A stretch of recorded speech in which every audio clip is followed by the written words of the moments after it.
গর্ভাবস্থায় পেট ব্যথা কেন হয়? গর্ভাবস্থায় অনেক মায়েরই মাঝে মাঝে পেট ব্যথা হয়ে থাকে, কিন্তু প্রশ্ন হলো, সব পেট ব্যথাই কি বিপদের লক্ষণ, নাকি কিছু ব্যথা একেবারেই স্বাভাবিক? তো চলুন সময় নষ্ট না করে আজকের ভিডিওতেই জেনে নেওয়া যাক গর্ভাবস্থায় কোন ধরনের পেট ব্যথা স্বাভাবিক, কোন লক্ষণগুলো বিপজ্জনক এবং কখন দ্রুত চিকিৎসকের পরামর্শ নিতে হবে। গর্ভাবস্থায় স্বাভাবিক পেট ব্যথা কেন হয়? গর্ভাবস্থায় শরীরে অনেক পরিবর্তন ঘটে। জরায়ু ধীরে ধীরে বড় হয়, লিগামেন্ট বা টিস্যু প্রসারিত হয় এবং হরমোনের পরিবর্তন হয়। আর এসব কারণেই সাধারণত হালকা পেট ব্যথা হয়ে থাকে। এছাড়া আরও কিছু সাধারণ কারণ রয়েছে যার জন্য মায়েদের পেট ব্যথা হতে পারে, যেমন লিগামেন্টের টান। লিগামেন্টের টান সাধারণত গর্ভাবস্থার দ্বিতীয় ত্রৈমাসিকে বেশি দেখা যায়। যদি খেয়াল করেন, হঠাৎ নাড়াচাড়া করলে ব্যথা করছে, কাশি বা হাঁচি দিলে ব্যথা হচ্ছে এবং ব্যথাটা কয়েক সেকেন্ড বা কয়েক মিনিট স্থায়ী হচ্ছে, তাহলে বুঝতে হবে এটা লিগামেন্টের টান লাগার কারণে হচ্ছে। আর এই ব্যথা বেশিরভাগ ক্ষেত্রে স্বাভাবিক, তাই এটা নিয়ে চিন্তা করবেন না। 2 নাম্বার, জরায়ু বড় হওয়ার কারণে। গর্ভাবস্থার সময়কালে শিশু বড় হওয়ার সঙ্গে সঙ্গে জরায়ু ও আশেপাশের অঙ্গগুলোর উপর চাপ পড়ে। এতে তলপেটের টানটান অনুভূতি হয় বা হালকা ব্যথা হতে পারে, যা গর্ভাবস্থায় খুবই স্বাভাবিক।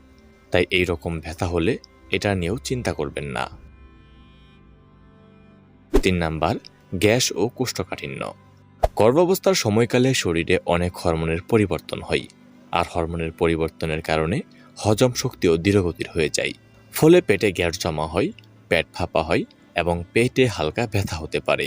আর গর্ভাবস্থায় এই ব্যথাটা হওয়া খুবই স্বাভাবিক, তাই এটা নিয়েও চিন্তা করবেন না।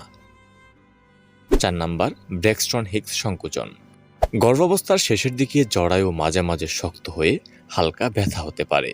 অনেকে এটাকে প্রসব বেদনা ভেবে ভুল করে থাকে, তবে এটি আসলে প্রসব বেদনা নয়, বরং এটি ডেলিভারির জন্য শরীরের প্রস্তুতির একটি স্বাভাবিক অংশ। তাই এই ব্যথা নিয়েও চিন্তা করবেন না। কখন পেট ব্যথা বিপদের লক্ষণ?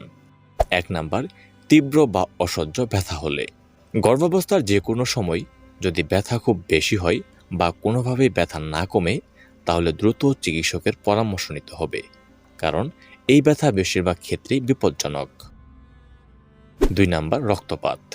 গর্ভাবস্থার পুরো সময়কালে যে কোনো সময় যদি পেট ব্যথার সঙ্গে জনিপথ দিয়ে রক্ত যায় বা পানি যায়, তাহলে দেরি না করে দ্রুত চিকিৎসকের পরামর্শ নিতে হবে। 3 নাম্বার, জ্বর বা কাঁপুনি। গর্ভাবস্থায় পেট ব্যথার সাথে যদি জ্বর থাকে, তাহলে অবহেলা করবেন না, কারণ এটা বেশিরভাগ সময় সংক্রমণের কারণে হয়ে থাকে। 4 নাম্বার, পানি ভেঙে যাওয়া। গর্ভাবস্থার একদম শেষের দিকে হালকা পানি ভাঙা খুবই স্বাভাবিক, কিন্তু যদি এই নির্ধারিত সময়ের আগেই পানি ভেঙে যায়, তাহলে অবহেলা না করে দ্রুত হাসপাতালে নিয়ে যেতে হবে। মনে রাখবেন, বিষয়টা কিন্তু গর্ভের বাচ্চার বাঁচা মারার প্রশ্ন। 5 নাম্বার, নিয়মিত সংকোচন। গর্ভাবস্থার 37 সপ্তাহের আগে যদি নির্দিষ্ট সময় পরপর ব্যথা শুরু হয় এবং তা বাড়তে থাকে, তাহলে এটি প্রিটার্ম লেবারের লক্ষণ হতে পারে। সেক্ষেত্রে অবহেলা না করে দ্রুত চিকিৎসকের পরামর্শ নিতে হবে, কারণ এ সময় বাচ্চার বর্তমান পরিস্থিতির উপর নির্ভর করে সিজারের প্রয়োজন হতে পারে। 6 নাম্বার, শিশুর নাড়াচাড়া কমে গেলে। গর্ভাবস্থার শেষের দিকে বাচ্চার নাড়াচাড়া হালকা কমে যাওয়া স্বাভাবিক, কিন্তু যদি শিশুর নাড়াচাড়া আগের তুলনায় অনেক বেশি কমে যায় এবং সঙ্গে পেট ব্যথা থাকে, তাহলে দেরি না করে দ্রুত চিকিৎসকের পরামর্শ নিতে হবে। 7 নাম্বার, একপাশে তীব্র ব্যথা বা কাঁধে ব্যথা হলে। গর্ভাবস্থায় যদি পেটের একপাশে বা কাঁধে তীব্র ব্যথা থাকে, বিশেষ করে গর্ভাবস্থার শুরুর দিকে, তাহলে দেরি না করে দ্রুত চিকিৎসকের পরামর্শ নিতে হবে। হালকা পেট ব্যথা হলে কি করবেন? যদি হালকা পেট ব্যথা হয় এবং বিপদের কোনো লক্ষণ না থাকে, তাহলে প্রথমেই কিছুক্ষণ বিশ্রাম নিন। এরপর পর্যাপ্ত পানি পান করুন। এ সময় খুব দ্রুত উঠা বসা একদমই করবেন না। অল্প অল্প করে পুষ্টিকর খাবার খান। গ্যাস বা কোষ্ঠকাঠিন্য এড়াতে আঁশযুক্ত খাবার বেশি করে খান এবং চিকিৎসকের পরামর্শ ছাড়া যে কোনো ব্যথার ওষুধ এড়িয়ে চলুন। সর্বশেষ প্রত্যেকটা গর্ভবতী মায়েদের আমরা বলতে চাই, গর্ভাবস্থায় হালকা টান বা অল্প সময়ের পেট ব্যথা অনেক ক্ষেত্রে স্বাভাবিক, কিন্তু যদি ব্যথা তীব্র হয়, রক্তপাত হয়, জ্বর আসে, পানি ভেঙে যায় বা শিশুর নড়াচড়া অনেকটাই কমে যায়, তাহলে দেরি না করে দ্রুত চিকিৎসকের পরামর্শ নিতে হবে।